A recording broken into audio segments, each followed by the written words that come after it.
Hi, my name is Frankie. Thank you for listening to my mom. I never listen.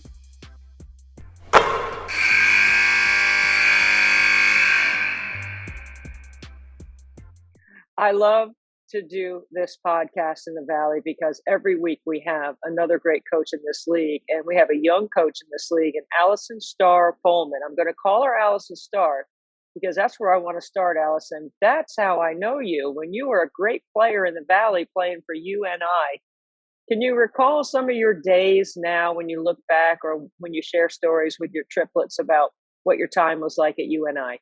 Yeah, I mean, it's not so much sharing them with my own kids because usually, you're just a has been and washed up, and all of the advice I have to give is not warranted or wanted. But there have been numerous opportunities that I've had specifically this year to be able to share some of my playing days, I guess, more than anything with our team, and it's just amazing. And I had a phenomenal experience playing at UNI and being coached by Tony DeCecco. And while there, it was just the perfect fit for me. So it's kind of everything that you want for your own players now of finding that niche, finding that place, finding your own way, I guess, in the world. And so yeah, and it feels like a really long time ago. I should have said this at the beginning that you're the head coach at Drake. And we had a reference to Tony DeCecco last week because we interviewed Tanya Warren at UNI, and she was mentioning the influence that Tony had on her. Now, when you played at UNI, you played for Tony, and Tanya was on the staff. I know at least your senior year. I don't remember how many years she was there, but this is a pretty strong Iowa connection here for you to be able to pull all this together. How's it going for you with your background from UNI and moving over those 18 inches that everybody says is such a big deal to become the head coach? Well, I think one of the unique things in college athletics is you kind of have to have your suitcase packed and be ready to, move and shake in this business. And I've been extremely, extremely blessed and lucky to having had played at UNI, coached at UNI, and then I luckily got to stay in the state of Iowa, coming to Drake to be an long time, what feels like assistant coach for, about 14 years that I was here as an assistant. And then those 18 inches, here we go, here I am. But just having the opportunity to stay in the state, we have clearly a lot of family here in the state of Iowa, and I've always Right. just had, I've always just loved being able to stay here, going from one phenomenal Valley institution to another phenomenal Valley institution is just, yeah, I'm very, very lucky. So I'm always intrigued by people like yourself or someone like Lisa Bluter at Iowa, pretty much stayed their entire life in the state of Iowa. Bill Fenley, Iowa State. Yeah. So I was curious about your hometown, Wellsburg, Iowa, and I looked it up, and the census last year had it at like 720 people. So I was Yeah. just wondering, like, what was it like growing up in that environment during your time, and how does that all tie together with why you've stayed your whole life in Iowa? Yeah. Well, having grown up again in small town Iowa, everybody can say, so simple or whatever else, but I was the youngest of three. And so just the competitive nature of what you had to do was really in your driveway. And so there's a lot of bleeding and a lot of, like, that's not a foul, you can't cry. I had a lot of that from my two older brothers, but, those roots and just, kind of living through that and then seeing opportunities develop out of that, I guess, and going to school 25 minutes from my hometown, going to college and having the opportunity to play college basketball is just, phenomenal. So the staying in Iowa, I think it's just always probably gone back to, not unfortunately, to my small town mentality of like, I thought I thought I was going to get swallowed and eaten alive here because, moving from, Cedar Falls really to Des Moines, it felt like I was going from, like to the big city. And yeah, Des Moines is larger, but Yeah. I've navigated my way and we figured it out.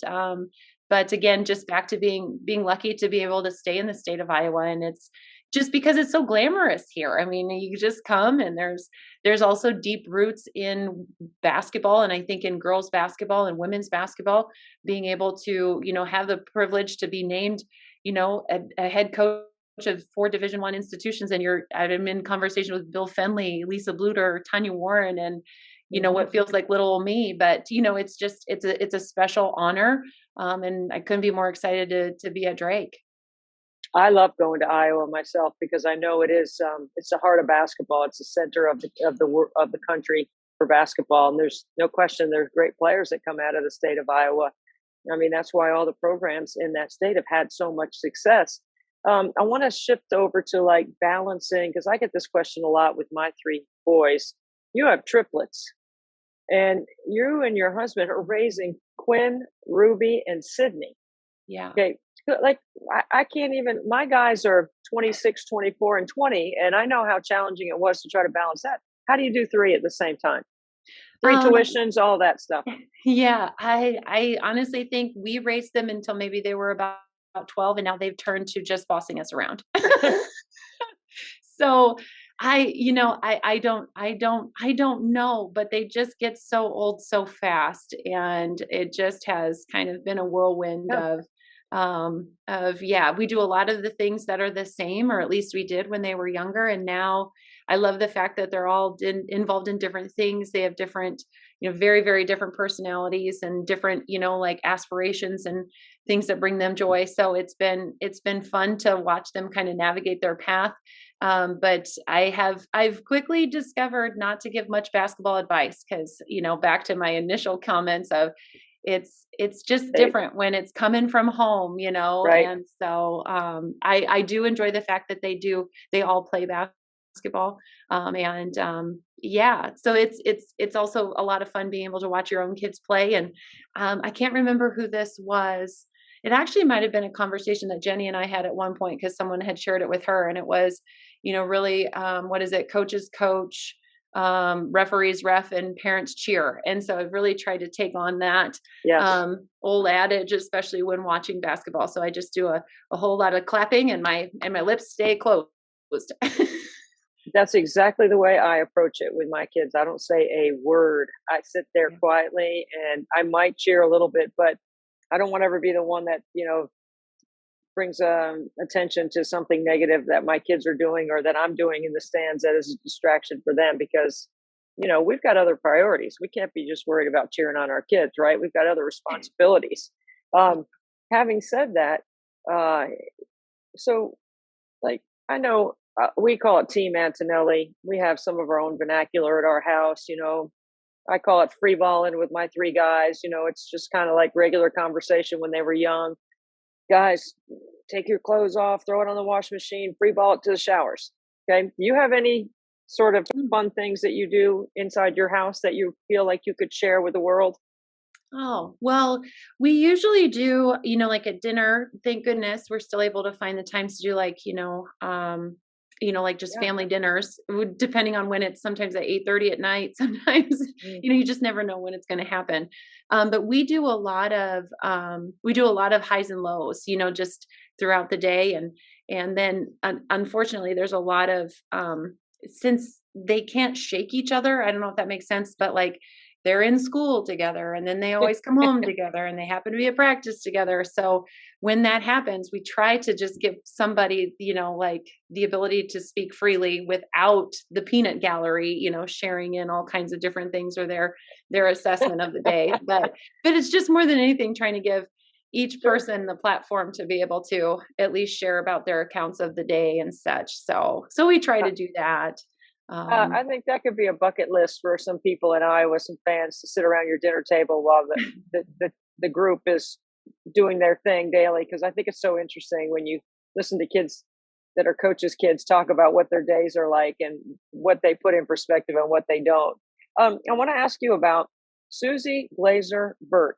Now, when you guys got that sweet deal, like, she's definitely a sugar mama in women's basketball, right? Puts her name on the coach's position, but then she gives you guys like $5 million. And, all the word on the street was, when Jenny was a head coach, she could add an addition to her house, or she could build a pool, or she could do whatever she want. You could travel any way you want. The money was just like there. Is that the same deal for you? Well, Susie is still very, very heavily involved, and it is still the title, of the position. And she's just, a phenomenal, I guess, philanthropist, that has continued to give back to women's basketball. And I don't know that if I would ask for a pool, but I guarantee if I asked Susie to come to our conference tournament or to be, around or whatever else, she still is the first one there. She's just very, very supportive. I do hear from her regularly.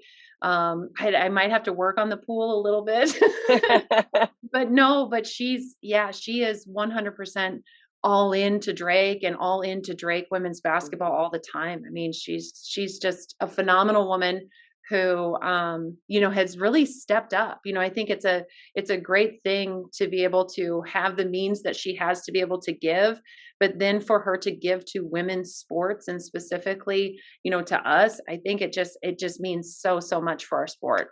She is a trailblazer in many ways because she did dedicate her money to women's sports, understanding the value of what women's sports can do for young women. I think I got to have her on my podcast. When I had Kate Octor on, I was talking about Sister Jean, and I got Sister Jean on my podcast, Allison. So now you got some pressure on you. Now I got to get Susie. Yeah, and she would 100%. She would in a heartbeat. Yes, we could get that taken care of. Let's hook that up. Okay. Okay. All right. So, I'm curious because I called a lot of these games that you played in when you were a player. That's how far back my time in the Valley goes. You played from, I think, 06 to 2000, right? Yep. Okay. So I was calling Valley games back then. And your timeline coincides with one of my all-time favorites, Jackie Stiles. Like everyone knows my adoration and love for Jackie. Jackie called me her good luck charm when I was in the building. I saw her do a lot of phenomenal things. And I know you saw it from a different perspective.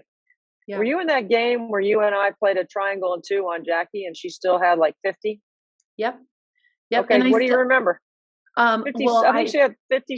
She had 56 in that, or was that 36? I mean, that part I don't remember. But I also remember, and this isn't necessarily to that game, but I also remember when Tony D came up with a game plan, we guarded her on defense. We just played 4-on-4 and we had someone who guarded her and because she just had such a knack. And one of the things that they did was they let her leak out constantly. Like she never not that she never rebounded but she would just leave. And so we just didn't even play with that offensive player. I don't even know if we did it for a half, but it was hilarious. And I think our entire team was looking around like, what are we doing? Did it work? Slow it down or? Yeah. So no, but Allison, Jackie, wow, what a player. Yeah. I agree. Mm-hmm. People ask me all the time because you try to put it in a frame of reference that even while it was happening on the national scene, people didn't understand how good the league was and how good she was. So it wasn't like she was just mop up time in a bunch of, has-been teams. The league was highly competitive then. There were a lot of great coaches in the league during Jackie's time.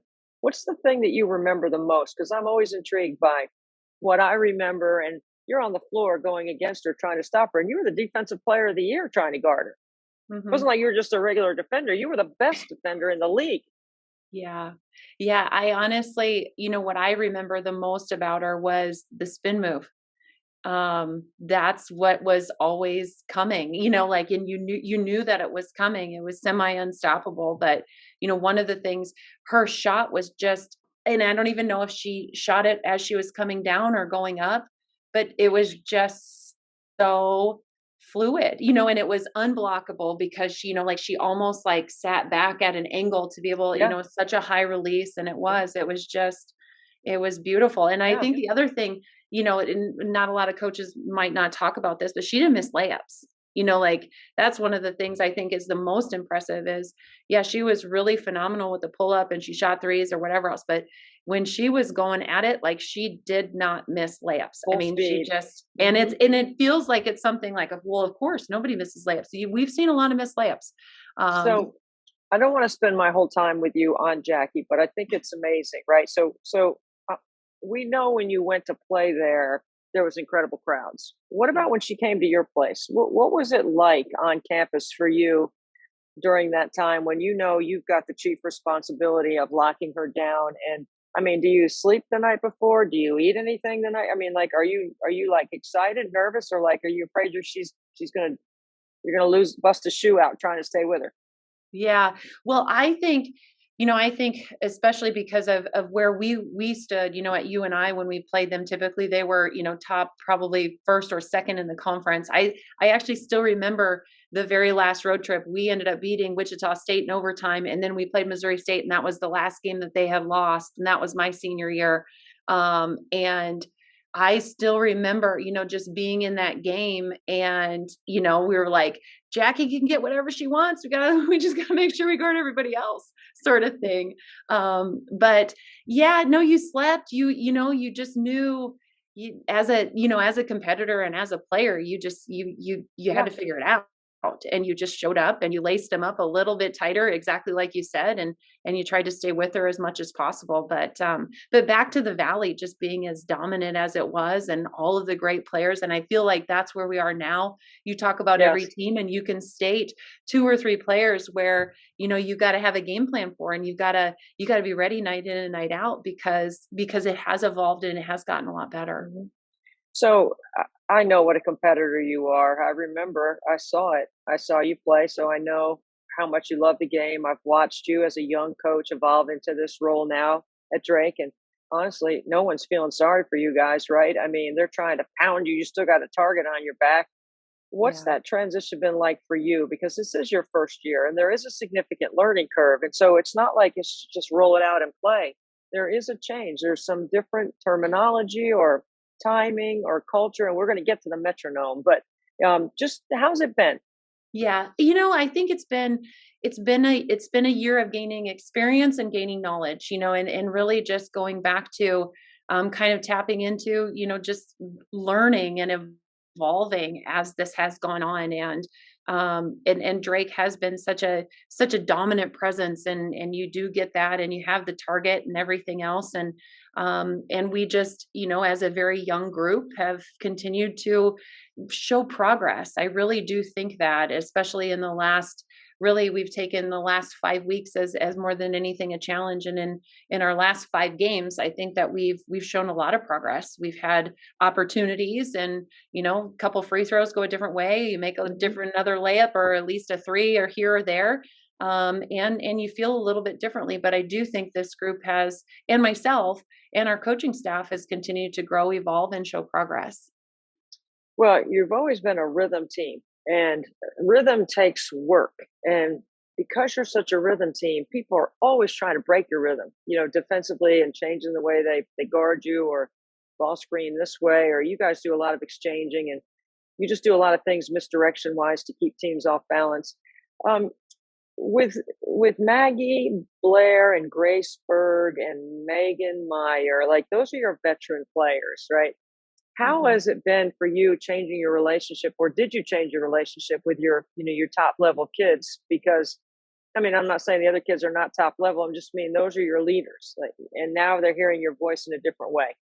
Yeah, I think it's a process, and I think it's definitely them getting used to, back to your comment about really more than anything, vocabulary, and I guess a directness and an expectation, and being able to talk through some of those things and have hard conversation and have fun conversation, and just understand in a different light that styles can be different, but expectations can still be the same. And so, yes, those relationships have grown and evolved, and we've had bumps, and we've had roller coaster moments of highs and lows and such. And it's definitely different having, conversations with Maggie Bear, and I have a different perspective of facing the basket. Hers is much more back to the basket. And so us really kind of sharing at a different level, like what we feel and see, has been a wonderful transition.